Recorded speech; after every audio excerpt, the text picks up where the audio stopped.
Horror story کالی چادر والی۔ یہ کہانی ایک گاؤں کی ہے جہاں ایک پرانا کنواں تھا۔ گاؤں کے لوگ کہتے تھے کہ رات 12 بجے کے بعد وہاں نہیں جانا چاہیے کیونکہ وہاں ایک کالی چادر والی عورت نظر آتی ہے۔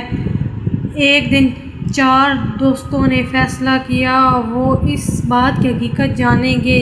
رات کے 12 بجے وہ ٹارچ لے کر کنویں کے پاس پہنچ گئے۔ ہر طرف خاموشی تھی۔ اچانک ان میں سے ایک دوست حمزہ نے دیکھا کہ کنویں کے کنارے ایک عورت سر سے پاؤں تک کالی چادر میں ڈھکی ہوئی کھڑی نظر آ رہی ہے۔ حمزہ نے آواز دی، "آپ کون ہیں؟" لیکن عورت نے کوئی جواب نہیں دیا۔ اچانک وہ آہستہ آہستہ کنویں کے اندر اترنے لگی۔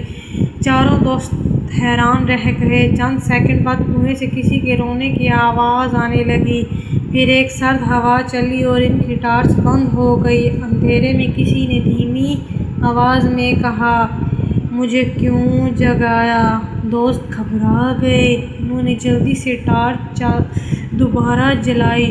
اب وہ عورت ان کے سامنے کھڑی تھی۔ اس کا چہرہ بالوں سے ڈھکا ہوا تھا۔ اس نے آہستہ آہستہ اپنا سر اٹھایا اور کہا، "تم میں سے ایک آج میرے ساتھ جائے گا۔" یہ سن کر چاروں دوست بھاگنے لگے۔ 3 دوست تو گاؤں پہنچ گئے مگر حمزہ کہیں نظر نہیں آیا۔ پورا گاؤں اسے ڈھونڈتا رہا مگر وہ کبھی نہیں ملا۔